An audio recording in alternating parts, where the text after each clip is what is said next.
नमस्कार दोस्तों, स्वागत है आप सभी का एक बार फिर से राजू सर के नाम से इस यूट्यूब चैनल के अंदर एमसीक्यू वीडियो की इस कड़ी के अंदर एक और नया एमसीक्यू वीडियो में लेके आए हैं एमपीसीएचओ एग्जाम के पॉइंट ऑफ व्यू में, जहां पे हम बात करने वाले हैं कुछ इंपॉर्टेंट एमसीक्यूज के बारे में। जैसा कि आप सब लोगों को पता है कि एमपीसीएचओ का जो कोर्स है उसको सिलेबस वाइज हम यहाँ पे एमसीक्यू के साथ में सॉल्व कर रहे हैं। और प्रीवियस वीडियोज के अंदर हमने एडोलसेंट हेल्थ के बारे में बात की थी। इससे पहले हमने maternal health, child health, nutrition, demography, epidemiology इन सब के बारे में बात की है। तो जो भी नए लोग आज हमें देख रहे हैं उनको ये विदित होना चाहिए कि वो सारे प्रीवियस वीडियोस देखें और सिलेबस वाइज जो एमपीसीएचओ के कोर्स को हमने यहाँ पे बांधने की कोशिश की है उसको जरूर देखें, क्योंकि एग्जाम में आपको बहुत ज़्यादा मदद करेंगे। तो वीडियो की इस कड़ी के अंदर आज हम नया वीडियो लेके आए हैं और यहाँ पे हम बात करेंगे फैमिली प्लानिंग के बारे में। फैमिली प्लानिंग के इस वीडियो के अंदर हम डिफरेंट टाइप के फैमिली प्लानिंग के मेथड, उससे बनने वाले क्वेश्चंस और इंपॉर्टेंट ट्रिकी क्वेश्चन और उनके आंसर्स को डिटेल के साथ में हम यहाँ पढ़ने वाले हैं। तो आप लोगों से गुजारिश, वीडियो को लाइक कर दीजिए, शेयर कर दीजिए, कमेंट बॉक्स में अपना सुझाव जरूर डालें। देखो, लाइक और शेयर करना आपका सबसे पहला काम होना चाहिए जैसे आप वीडियो को देखना शुरू करते हैं, क्योंकि जब आप शेयर करेंगे तो आपसे जो ये वीडियो है वो दूसरे लोगों तक जाएगा, वो लोग हमसे जुड़ेंगे और एक बेहतरीन एमसीक्यू सेशन जो है उनका फायदा उठा पाएंगे। और जिस दिन सिलेक्शन हो जाएगा वो उन सब लोगों को धन्यवाद ज्ञापित करेंगे जिन्होंने उनके सिलेक्शन में भूमिका निभाई, और आप उनमें से एक होंगे। और ये ईश्वर के द्वारा दिया गया आपका जो वरदान है, जो मनुष्य जीवन है, वो उस दिन आपका सार्थक हो जाएगा। तो शुरुआत करते हैं इस बेहतरीन एमसीक्यू सेशन की। सबसे पहला क्वेश्चन आप लोगों के सामने ये रहा। क्या पूछा जा रहा है आपसे? सबसे पहला क्वेश्चन कह रहा है कि best contraceptive for a 20 year newly पेरस woman. यहां पे आपको पूछा है बेस्ट कॉन्ट्रासेप्टिव। क्या पूछा है? बेस्ट कॉन्ट्रासेप्टिव क्या रहेगा एक 20 साल की न्यूली पेरस वुमन के अंदर। नई जो है वो पैरा वुमन है, पहली बार जो है वो न्यूली पेरस वुमन है, तो फर्स्ट टाइम जो है उसको जो है प्रेगनेंसी हुई थी, तो उसके लिए बेस्ट कॉन्ट्रासेप्टिव मेथड क्या रहता है? आईयूसीडी, पिल्स, कॉन्डोम और फॉर्म टैबलेट। जो भी न्यूली पेरस वुमन होती है, न्यूली मैरिड वुमन होते हैं, उन सब के अंदर बेस्ट कॉन्ट्रासेप्टिव जो मेथड है वो किसको माना जाता है? वो किसको माना जाता है? पिल्स को। वेरी गुड, बी यहाँ पे करेक्ट आंसर है। मैक्सिमम लोगों ने बिल्कुल सही जवाब दिया है। बेस्ट कॉन्ट्रासेप्टिव मेथड हमेशा ओरल कॉन्ट्रासेप्टिव पिल्स मानी जाती है। न्यूली पेरस वुमन के अंदर बेस्ट कॉन्ट्रासेप्टिव मेथड जो है वो ओरल कॉन्ट्रासेप्टिव पिल, ओसीपी, ओरल कॉन्ट्रासेप्टिव पिल को माना जाता है। बेस्ट कॉन्ट्रासेप्टिव मेथड जो है ओरल कॉन्ट्रासेप्टिव पिल को माना जाता है न्यूली पेरस वुमन के अंदर। तो यहाँ पे करेक्ट आंसर बी बनेगा। ए, सी और डी तीनों ही खोटे जवाब है, बी बिल्कुल करेक्ट आंसर है। बेस्ट कॉन्ट्रासेप्टिव पिल जो है वो न्यूली पेरस वुमन के अंदर ओरल कॉन्ट्रासेप्टिव पिल को माना जाता है बेस्ट कॉन्ट्रासेप्टिव मेथड। बहुत बढ़िया, बहुत ही शानदार। तो बी यहाँ पे करेक्ट आंसर है। ए, सी और डी तीनों ही खोटे जवाब है। बहुत अच्छे, वेरी गुड। आगे लेके चलता हूं। नेक्स्ट देखिएगा। The medical termination of pregnancy act does not protect act of termination of pregnancy after. MTP जो एक्ट है, medical termination of pregnancy, MTP जो एक्ट है, क्वेश्चन आपसे क्या पूछ रहा है कि जो एमटीपी एक्ट है, ये एमटीपी एक्ट जो medical termination of pregnancy act है जो कब लागू हुआ था? 1972 के अंदर। जो एमटीपी एक्ट है जो 1972 के अंदर लागू हुआ था, 71 72 में लागू हुआ था, 72 इसको माना जाता है। तो ये जो एक्ट है, इस एक्ट का प्रभाव है ना, इस एक्ट का प्रभाव नहीं होता है, ये प्रोटेक्ट नहीं करता है प्रेगनेंसी को कितने वीक के बाद में? फर्स्ट ऑप्शन है 20, सेकेंड ऑप्शन है 24, थर्ड है 28 और फोर्थ है 30। चार यहाँ पे ऑप्शन दिए हुए। कितने वीक के बाद में ये प्रोटेक्ट नहीं करता है? जवाब लिखिएगा। Very good. कुछ लोगों ने जवाब देने की कोशिश की है, कितने वीक के बाद में ये प्रोटेक्ट नहीं करता है? इसका करेक्ट आंसर है 20 week. Very good, A correct answer है। मैक्सिमम लोगों ने बिल्कुल सही जवाब दिया है। मेडिकल टर्मिनेशन ऑफ प्रेगनेंसी जो है वो वायबिलिटी से पहले कर सकते हो, और 20 वीक जो एज होती है, 20 वीक जो उम्र होती है, उसके बाद में after the age of 20 week जो बच्चा है उसमें वायबिलिटी आ जाती है। तो वायबिलिटी के बाद में, वायबिलिटी आने के बाद में आप एमटीपी जो है वो नहीं कर सकते। तो इससे पहले आप मेडिकल टर्मिनेशन कर सकते हो प्रेगनेंसी का। तो करेक्ट आंसर यहाँ पे ए बनेगा। बी, सी और डी तीनों ही खोटे जवाब है। 24, 28 और 30 वीक ये एमटीपी के अंदर काउंट नहीं होता है। मेडिकल टर्मिनेशन ऑफ प्रेगनेंसी जो है इसमें नहीं किया जा सकता क्योंकि इसमें वायबिलिटी आ जाती है। बहुत ही बढ़िया, बहुत ही शानदार। आगे लेके चलता हूं। नेक्स्ट देखिएगा post pill amenorrhoea is treated by, question ने क्या पूछा है, पोस्ट पिल एमिनोरिया जो है, पोस्ट पिल का मतलब होता है कि मान लो कोई लेडी जो है वो ओरल कॉन्ट्रासेप्टिव पिल्स ले रही थी और उसकी वजह से उस लेडी को क्या हुआ, एमिनोरिया हुआ। क्या हुआ, amenorrhoea, that is absence of menstruation, that is known as amenorrhoea. अब आप वो एमिनोरिया को ट्रीट करना चाहते हो आप, तो ये पोस्ट पिल एमिनोरिया जो है उसका ट्रीटमेंट कौन सी दवाई रहेगा। एमिनोरिया का मतलब होता है एब्सेंस ऑफ मेंस्ट्रुएशन। ऑप्शन है एस्ट्रोजन, प्रोजेस्टेरोन, क्लोनिडीन या क्लोमिफेन। चार ऑप्शन यहाँ पे लिखे हुए हैं। पोस्ट पिल एमिनोरिया का ट्रीटमेंट क्या रहेगा। ओरल कॉन्ट्रासेप्टिव पिल आपने दी, एमिनोरिया हुआ, अब उसका ट्रीटमेंट क्या रहेगा। जवाब लिखिएगा।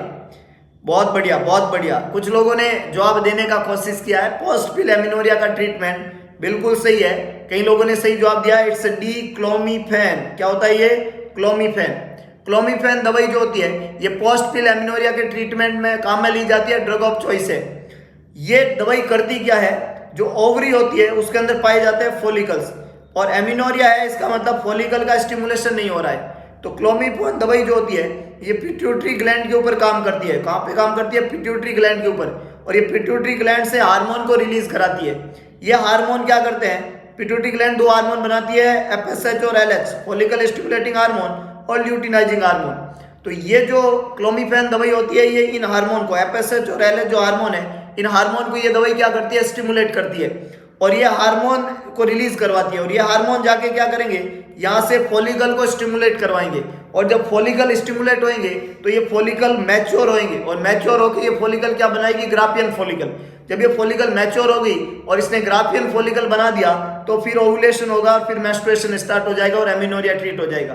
तो जो क्लोमिफेन दवाई होती है ये पिट्यूटरी ग्लैंड के ऊपर एक्ट करके स्टिमुलेटिंग हार्मोन को रिलीज करवाती है, और जिससे मेंस्ट्रुअल साइकिल जो है वो स्टार्ट हो जाता है और एमिनोरिया का ट्रीटमेंट हो जाता है। इसके अलावा यहाँ पे एक ड्रग काम में दी हुई है क्लोनिडीन। तो क्लोनिडीन दवाई जो होती है वो अल्फा रिसेप्टर पर काम करती है और ये हाइपरटेंशन के ट्रीटमेंट में यूज की जाती है। तो alpha receptor acting hypotensive drug है, और ये दवाई जो होती है ये काम में ली जाती है हाइपरटेंशन के ट्रीटमेंट में। इसके अलावा ये क्लोनिडीन दवाई जो है वो यूज की जाती है for the treatment of hot flushes. किसमें काम में लेते हैं, हॉट फ्लशेस। जो मेनोपॉज के आसपास जो लेडीज होती है उनको हॉट फ्लशेज होता है, उन हॉट फ्लशेज के ट्रीटमेंट में भी क्लोनिडीन दवाई काम में ली जाती है। तो ये यूज की जाती है हाइपरटेंशन के इलाज में, और ये दवाई यूज की जाती है हॉट फ्लशेज के अंदर। जो मेनोपोजल सिंड्रोम होता है प्रेग्नेंट लेडी के अंदर, पोस्ट मेनोपोजल सिंड्रोम, पीएमएस इसको बोलते हैं, उसके इलाज में भी ये यूज किया जाता है। तो क्लोनिडीन दवाई के वेरियस एक्शन है। यहाँ पे प्रोजेस्टेरोन और एस्ट्रोजन दोनों हार्मोन है, इन हार्मोन को आप पोस्ट पिल एमिनोरिया के ट्रीटमेंट में यूज नहीं किया जाता। तो करेक्ट आंसर डी बनेगा। ए, बी और सी तीनों ही खोटे जवाब है। बहुत ही बढ़िया, बहुत ही शानदार। आगे लेके चलता हूं। नेक्स्ट देखिएगा क्वेश्चन पूछ रहा है absolute Contra indication for oral contraceptive पिल। जो ओसीपीज है, ओरल कॉन्ट्रासेप्टिव पिल है, इसके एब्सोल्यूट मतलब 100% कॉन्ट्रा इंडिकेशन पूछे। एब्सोल्यूट वर्ड का मतलब होता है कि 100%, मतलब इसमें बीच का कुछ भी नहीं होता है, या तो होता है या नहीं होता है, तो बिल्कुल भी नहीं, इस तरीके का कंसेप्ट होता है एब्सोल्यूट कॉन्ट्रा इंडिकेशन क्या है, ओसीपीज का। ओरल कॉन्ट्रासेप्टिव पिल जो है वो 100% किसमें कॉन्ट्रा इंडिकेटेड है। फर्स्ट है हार्ट डिजीज, सेकंड है एपिलेप्टिक पेशेंट, थर्ड है more than 30 year of old, और लास्ट है ऑल ऑफ दी अबव। फटाफट से जवाब लिखिएगा। Heart disease, epileptic patient, more than 30 years of old और ऑल ऑफ दी अबव। बहुत बढ़िया, कई लोगों ने जवाब देने की कोशिश की है, बहुत ही शानदार, क्या बात है, बहुत अच्छे। रापेल बना दिया आपने कमेंट बॉक्स को और बिल्कुल सही जवाब दिया है। सारे ही हार्ट डिजीज वाले मरीज जो है इसमें ओरल कॉन्ट्रासेप्टिव पिल कॉन्ट्रा इंडिकेटेड होती है, absolute Contra indicated. Epileptic patient के अंदर भी ओरल कॉन्ट्रासेप्टिव पिल कॉन्ट्रा इंडिकेटेड रहती है, और 30 ईयर की एज के बाद में भी ओरल कॉन्ट्रासेप्टिव पिल कॉन्ट्रा इंडिकेटेड रहती है। तो इन तीनों ही कंडीशन के अंदर if ladies suffer from heart disease और यानी एपिलेप्टिक और उसकी एज 30 ईयर से ज्यादा है, ओसीपीज हम नहीं देते हैं। ऑल ऑफ दी अबव यहाँ पे करेक्ट आंसर बनेगा डी। ए, बी और सी तीनों ही खोटे जवाब है, क्योंकि ये तीनों ही एब्सोल्यूट कॉन्ट्रा इंडिकेशन है ओरल कॉन्ट्रासेप्टिव पिल्स के। बहुत ही बढ़िया, बहुत ही शानदार। आगे लेके चलता हूं। नेक्स्ट देखिएगा ideal contraceptive for lactating mother. Question आपसे क्या पूछ रहा है, बताइए साहब आइडियल कॉन्ट्रासेप्टिव बताइए एक लैक्टेटिंग मदर के अंदर। लैक्टेटिंग मदर जो लैक्टेशनल पीरियड के दौरान है उसमें आइडियल कॉन्ट्रासेप्टिव कौन सा रहेगा, लैक्टेटिंग मदर में आइडियल कॉन्ट्रासेप्टिव कौन सा रहेगा। फर्स्ट है POP, that is progesterone only pill. POP क्या होता है, प्रोजेस्टेरोन, क्या होता है पीओपी, प्रोजेस्टेरोन ओनली पिल्स। पहला ऑप्शन है प्रोजेस्टेरोन ओनली पिल्स। दूसरा IUCD, intra uterine contraceptive device, ये होता है intra uterine contraceptive device, intra uterine contraceptive device. C option है लैक्टेशनल एमिनोरिया और डी ऑप्शन है बेरियर मेथड। चार ऑप्शन यहां पे लिखे हुए हैं। क्वेश्चन आपसे पूछ रहा है कि आइडियल कॉन्ट्रासेप्टिव कौन सा है लैक्टेटिंग मदर के अंदर। जवाब लिखिएगा। क्या बात है, मैक्सिमम लोगों ने जवाब दिया है सी लैक्टेशनल एमिनोरिया, जो कि बिल्कुल खोटा जवाब है। लैक्टेशनल एमिनोरिया कॉन्ट्रासेप्शन की तरह काम करता है। लैक्टेशनल एमिनोरिया लैक्टेटिंग मदर में कॉन्ट्रासेप्टिव की तरह काम करता है, पर ये आइडियल कॉन्ट्रासेप्टिव नहीं होता है। क्वेश्चन को समझे, देखे जब तक आपने क्वेश्चन को नहीं समझा तब तक आप जवाब कभी भी सही नहीं दे सकते। और क्वेश्चन को कैसे समझना होता है ये कला अगर आपको सीखनी है तो आपको अप्रोच करना पड़ेगा Novel nursing Institute, Lahariya sweet home के सामने, Bhagat ki Kothi, new Pali road, Jodhpur. Question practice, theory के साथ में क्वेश्चन प्रैक्टिस आपको करनी है। सवाल को समझा कैसे जाता है, जवाब को समझा कैसे जाता है, कंसेप्चुअल स्टडी क्या होती है, ये आपको सीखने के लिए आपको नोवल नर्सिंग इंस्टीट्यूट आज ही ज्वाइन कर लेना चाहिए। लहरिया स्वीट होम के सामने, Bhagat ki Kothi, new Pali road, Jodhpur. Approach करिए। 6 महीने की कंसेप्चुअल स्टडी आपको किसी भी एग्जाम में सफल बनाने के लिए पर्याप्त है, और ऐसी स्टडी को लेके चला है novel nursing institute. Conceptual study, concept theory के साथ में एमसीक्यू कैसे सॉल्व करते हैं रोज सिखाया जाता है। तो लैक्टेशनल एमिनोरिया यहां नहीं बनेगा क्योंकि आपने सवाल को ढंग से नहीं पढ़ा। आइडियल कॉन्ट्रासेप्टिव वहां पे पूछा गया था, इसलिए ऑप्शन सी यहां पे खोटा है। बेरियर मेथड यहां पे जवाब नहीं बन सकता और पीओपी नहीं बनेगा। जो भी लैक्टेशनल वुमन है उसमें IUCD, intra uterine contraceptive device, B यहां पे बिल्कुल करेक्ट आंसर है। आईयूसीडी जो है इंट्रा यूटेराइन कॉन्ट्रासेप्टिव डिवाइस जो होता है ये बेस्ट आइडियल कॉन्ट्रासेप्टिव मेथड है लैक्टेटिंग मदर के अंदर। तो यहां पे करेक्ट आंसर क्या बनेगा, B intra uterine contraceptive device. अगर आप कुछ अच्छा समझ रहे हैं, अच्छा पढ़ रहे हैं तो डेफिनेटली लाइक बटन को प्रेस करिए और कंटेंट को शेयर करना तो बिल्कुल ना भूले। और चैनल को अभी तक आपने सब्सक्राइब नहीं किया तो आज ही सब्सक्राइब कर दीजिए, क्योंकि ये ऐसा प्लेटफॉर्म है जहां पे फ्यूचर में आपका बेहतरीन शाइनिंग भविष्य अगर आपको बनाना है तो इसी चैनल के ऊपर हर वो चीज आपको अवेलेबल होगी इन फ्यूचर जो आपके हर एग्जाम में मदद करेगी। तो लाइक, शेयर और सब्सक्राइब जरूर कर लीजिएगा। आगे लेके चलता हूं, नेक्स्ट देखिएगा। क्वेश्चन आपसे क्या पूछ रहा है, बताइए साहब फेलियर रेट बताइए after tubal sterilisation with Pomeroy technique is. Question ने आपको क्या पूछा है कि साहब फेलियर की रेट बताओ, कितना परसेंटेज फेलियर रेट है अगर आपने ट्यूबल स्टरलाइजेशन किया है पोमीरोज टेक्निक से। ट्यूबल स्टरलाइजेशन जो होता है वो होता है ट्यूबेक्टमी। क्या होता है, ट्यूबेक्टमी। और ट्यूबेक्टमी को करने का एक तरीका है पोमीरोज टेक्निक। पोमीरोज टेक्निक में क्या करते हैं, जो फेलोपियन ट्यूब है, मान लो ये फेलोपियन ट्यूब है ना, इधर फिमरिया ही होते हैं, ये फेलोपियन ट्यूब है, और इस फेलोपियन ट्यूब को इसके अंदर क्या जाता है कि फेलोपियन ट्यूब को यहां से ग्रास्प किया जाता है। ये जो एरिया है ये फेलोपियन ट्यूब है, इस फेलोपियन ट्यूब को इस हिस्से से ग्रास्प करके ऐसे ऊपर किया जाता है ना, ऐसे ऊपर किया जाता है, फेलोपियन ट्यूब को ग्रास्प किया जाता है, ऐसा ऊपर करके पकड़ा जाता है, और फेलोपियन ट्यूब को यहां से कट कर दिया जाता है। यहां से क्या कर दिया जाता है, कट कर दिया जाता है। कट करने के बाद में ये फेलोपियन ट्यूब कैसी दिखेगी, यहां से कट कर दिया आपने, एक हिस्सा तो ये हो गया और दूसरा हिस्सा अब इधर बन गया, ये फेलोपियन ट्यूब ऐसी हो जाएगी। तो यहाँ पे जो है फिर ट्यूबेक्टोमी इसको बोलते हैं, और यहाँ पे अब फर्टिलाइजेशन पॉसिबल नहीं है क्योंकि स्पर्म पहुंचेगा नहीं, ओवा तक पहुंचेगा नहीं, तो फर्टिलाइजेशन नहीं होगा। तो ये एक स्टरलाइजेशन का तरीका है, और ये जो टेक्निक है जिसमें आप ऐसे करके कट करके हटा देते हैं और बचे हुए को बर्न भी कर देते हैं, इस टेक्निक को नाम दिया जाता है पोमीरोज टेक्निक। अब सवाल ने पूछा कि इसकी फेलियर रेट कितनी है, तो आप बताइए इस टेक्निक को समझ गए कि इसके बाद में क्या प्रेगनेंसी पॉसिबल है, और ये होने के बाद में क्या लेडी प्रेग्नेंट हो सकती है, अगर हो सकती है या नहीं हो सकती है, और नहीं हो सकती है तो फेलियर रेट होगी कि नहीं होगी। जवाब लिखिएगा।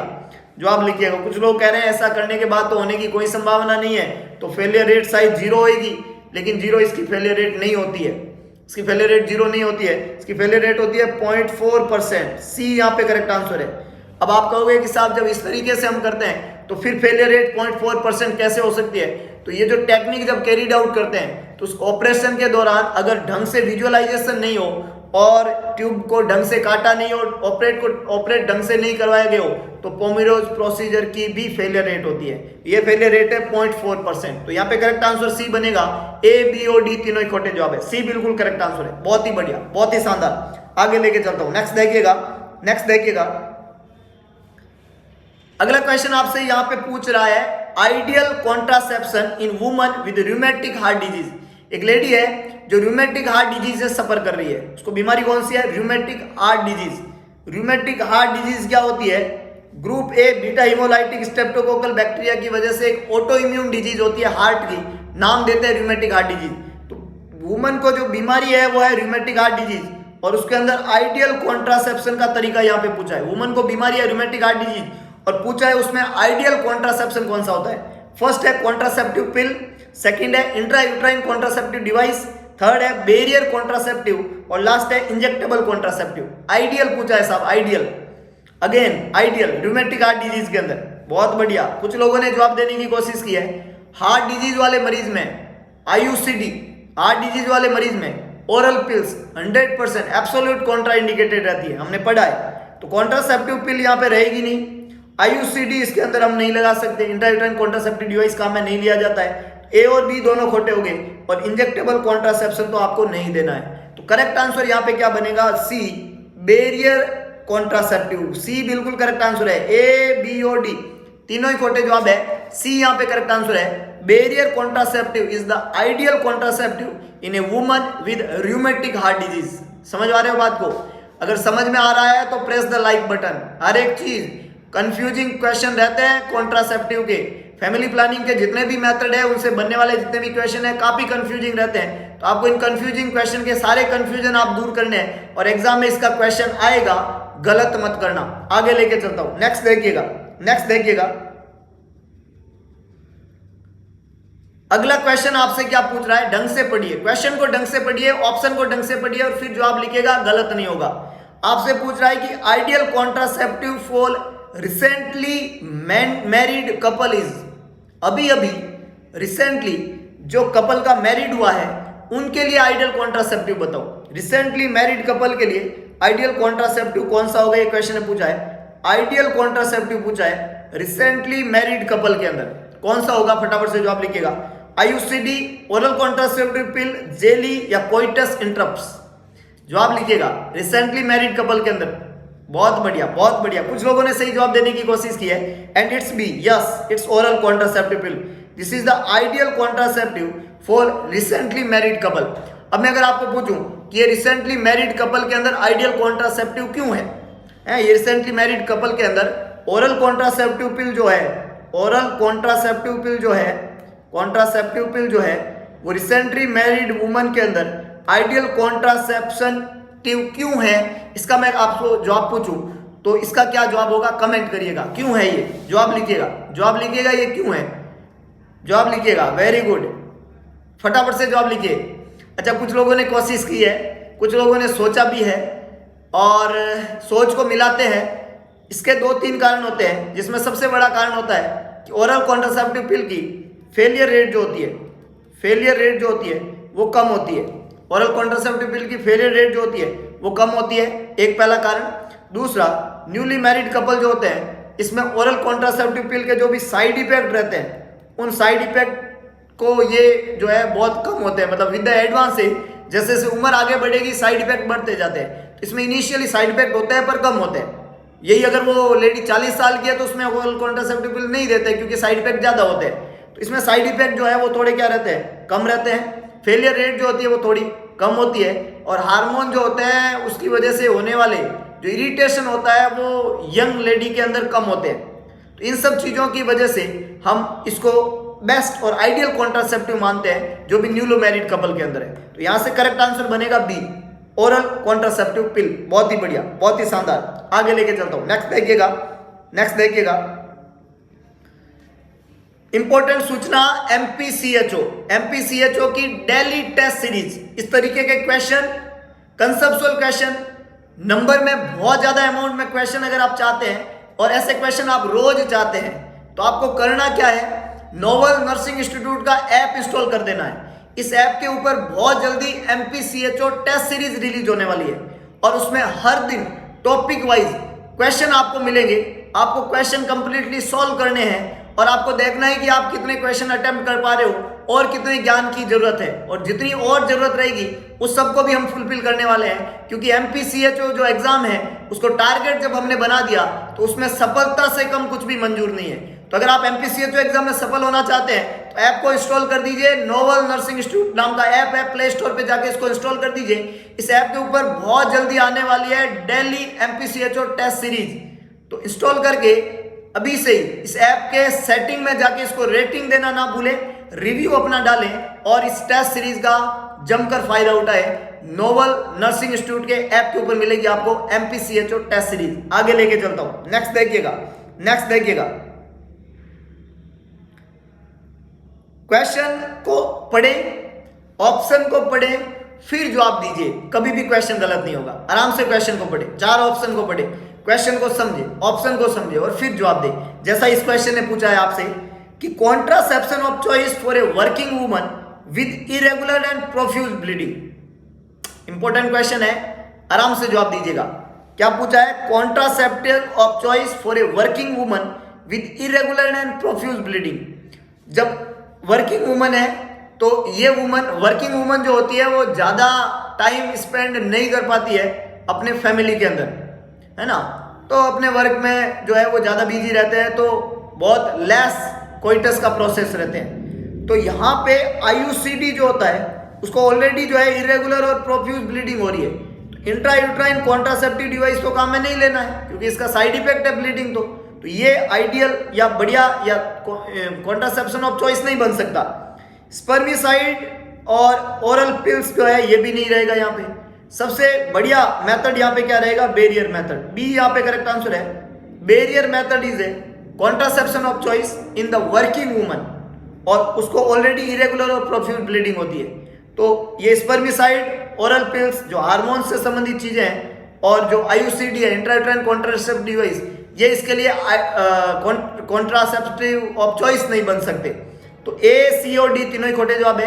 बी एग्जैक्टली बिल्कुल करेक्ट आंसर है इस तरीके की कंडीशन के अंदर। बहुत ही बढ़िया, बहुत ही शानदार। आगे लेके चलता हूं, नेक्स्ट देखिएगा। क्वेश्चन को पढ़े, ऑप्शन को समझे, तभी आंसर सही होगा। और कुछ लोगों के तो इसलिए सही नहीं हो रहा है क्योंकि उन्होंने लाइक बटन को प्रेस नहीं किया। Press the like button, subscribe the channel, क्योंकि ऊपर वाला सब जानता है। अगर आपने लाइक बटन को प्रेस नहीं किया, सब्सक्राइब नहीं किया, तो वो ऊपर वाला आपके दिमाग के बटन को खोलता ही नहीं है, और जब तक उसका हाथ नहीं होगा ना तब तक आप कुछ भी ना कर पाएंगे साहब। ऊपर वाले में बहुत बड़ी ताकत है, वो इतनी सारी चीजें अपने को दे देता है जो हमने कभी सोची भी नहीं है कि नहीं है? तो उस पर विश्वास करिएगा, क्योंकि उससे पहले और उसके बाद कुछ भी नहीं है, और उसकी मेहर के बिना हम कुछ भी नहीं कर सकते। तो विश्वास करिएगा अपने आप पे, अपने माता पिता पे, अपने गुरु पे और अपने परम पिता परमेश्वर पे।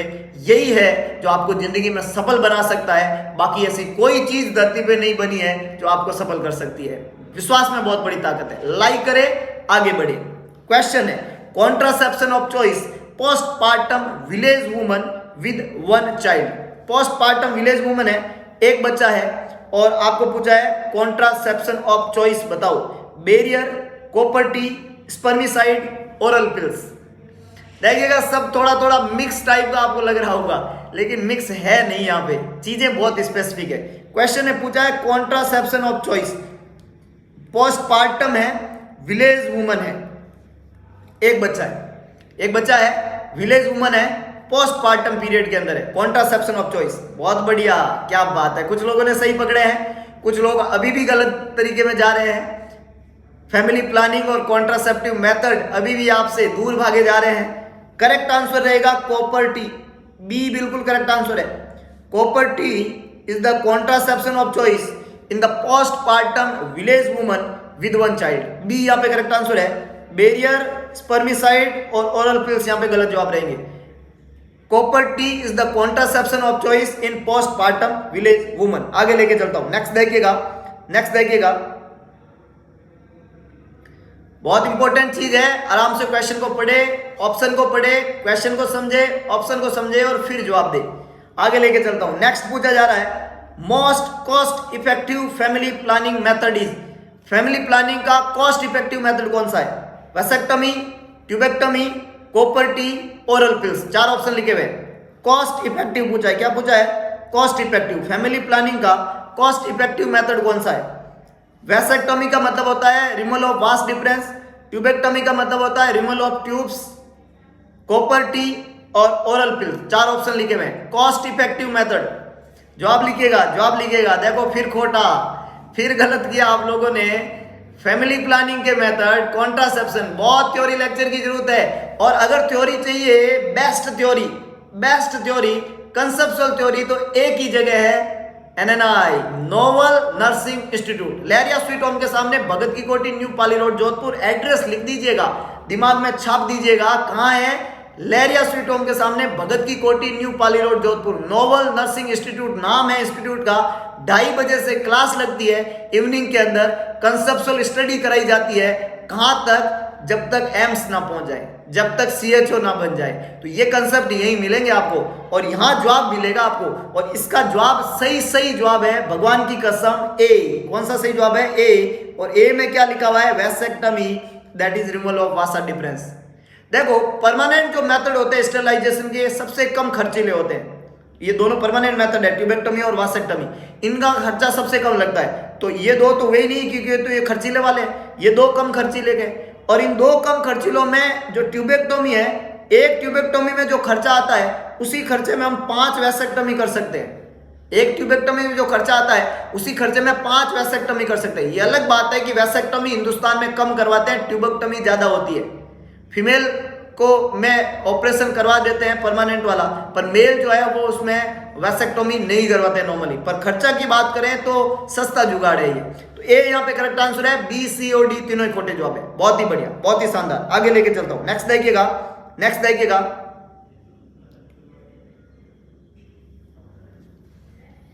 अगला क्वेश्चन यहाँ पे आपको क्या पूछ रहा है? The best time of menstrual cycle for endometrial biopsy in infertility investigation is. Question आपको पूछा है कि बेस्टेस्ट टाइम बताओ, मेंस्ट्रुअल साइकिल का वो टाइम बताओ जिस समय आप एंडोमेट्रियल बायोप्सी ले सकते हो इनफर्टिलिटी को इन्वेस्टिगेट करने के लिए। एक लेडी में इनफर्टिलिटी है, उसको आप इन्वेस्टिगेट करना चाहते हो, तो बेस्ट टाइम बताओ बायोप्सी लेने का। First day of menstruation, 1 week of menstruation, just near due date of the next menstruation, on the 15th day of the onset of menstruation। 4 option यहाँ पे लिखे हुए हैं। बेस्ट टाइम पूछा है मेंस्ट्रुअल साइकिल का एंडोमेट्रियल बायोप्सी के लिए इनफर्टिलिटी इन्वेस्टिगेशन करने में। जवाब बताइएगा। बेस्ट टाइम यहाँ पे पूछा है। बहुत बढ़िया। कुछ लोगों ने जवाब देने की कोशिश की है 1 वीक, जो कि बिल्कुल खोटा जवाब है। बी यहाँ पे गलत जवाब है। बी बिल्कुल करेक्ट आंसर नहीं है, एकदम खोटा है। ए यहाँ पे बिल्कुल खोटा जवाब है और डी भी खोटा जवाब है। A, B और D तीनों ही खोटे जवाब है। तो करेक्ट आंसर क्या होना चाहिए? It's C। और C में क्या लिखा हुआ है? Just near due date of next menstruation. Just near due date of next menstruation, अगले मेंस्ट्रुएशन की ड्यू डेट के जस्ट पहले आप बायोप्सी लेंगे, क्योंकि उसमें एंडोमेट्रियल थिकनिंग बहुत अच्छी होती है, तो बायोप्सी आप आराम से ले पाएंगे। तो C यहाँ पे करेक्ट आंसर है। A, B और D तीनों ही खोटे जवाब है। बहुत ही बढ़िया, बहुत ही शानदार। C is the correct one. आगे लेके चलता हूं, नेक्स्ट देखिएगा। अगर कंसेप्ट समझ में नहीं आ रहा है, तो लेके आया है नोवल नर्सिंग इंस्टीट्यूट आपके लिए MPCHO daily test series. Question practice के पॉइंट ऑफ व्यू में बहुत जल्दी ये टेस्ट सीरीज आने वाली है। कहां पे? नोवल नर्सिंग इंस्टीट्यूट के ऐप पे। तो फटाफट से ऐप को इंस्टॉल कर दीजिए, रेटिंग में जाके सेटिंग में जाके रेटिंग दे दीजिए और अपना रिव्यू जरूर डालें। नोवल नर्सिंग इंस्टीट्यूट की MPCHO exam based test series कहां पे मिलेगी? ऐप के ऊपर मिलेगी। क्या करना है? ऐप को इंस्टॉल करना है प्ले स्टोर से, नोवल नर्सिंग इंस्टीट्यूट का ऐप। और ये ऐप जो है इंस्टॉल करने के लिए आपको टाइप करना पड़ेगा Novel nursing institute play store के ऊपर। इस लोगो के साथ में ये ऐप आपको मिलेगा। 5 स्टार रेटिंग का ये ऐप है, इंस्टॉल कर दीजिए और ऑनलाइन प्लेटफॉर्म पे जुड़ जाइए टीम नोवल के संग। इसके अलावा अगर कंसेप्ट बनाना है, ऑफलाइन क्लासरूम स्टडी करनी पड़ेगी। ऑफलाइन स्टडी चाहते हो, कंसेप्चुअल स्टडी चाहते हो, स्मार्ट स्टडी चाहते हो, वो मटेरियल चाहते हो जिसको पढ़ के आपका सिलेक्शन हो जाए, तो आपको पहुंचना पड़ेगा लहरिया स्वीट होम के सामने, भगत की कोठी, न्यू पाली रोड, जोधपुर। नैननाई नोवल नर्सिंग इंस्टीट्यूट एक साइनिंग इंस्टीट्यूट है जोधपुर का, और वहां पे मिलेगी आपको कंसेप्चुअल स्टडी। तो ये दो इंपॉर्टेंट इंफॉर्मेशन आप लोगों के लिए। आज का ये फैमिली प्लानिंग का वीडियो यहीं पे, नेक्स्ट वीडियो में हम फैमिली प्लानिंग को कंटिन्यू करेंगे। अगर आपको वीडियो पसंद आया तो वीडियो को लाइक कर दीजिए, शेयर कर दीजिए, कमेंट बॉक्स में अपना सुझाव जरूर दे। भगवान कृष्ण ने कहा था कि सारथी बने, स्वार्थी ना बने, तो दिखा दीजिए सारथीपन और कर दिखाइए ऐसा कि दुनिया करना चाहिए आपके जैसा। अगर आप कुछ अच्छा पढ़ रहे हैं, अच्छा सुन रहे हैं, अच्छा समझ रहे हैं, तो आप एक अच्छे प्लेटफॉर्म के ऊपर है और आपका भविष्य जो है वो बहुत जल्दी ब्राइटनेस की ऊंचाइयों को छुए। इसी शुभकामनाओं के साथ में आज के इस लेक्चर को यहीं पे खत्म करते हैं। मिलते हैं दोबारा एक नए एमसीक्यू सेशन के साथ में, कुछ इंपॉर्टेंट, कुछ ट्रिकी, कुछ कंसेप्चुअल एमसीक्यू। तब तक के लिए जय हिंद, जय भारत, जय महाकाल।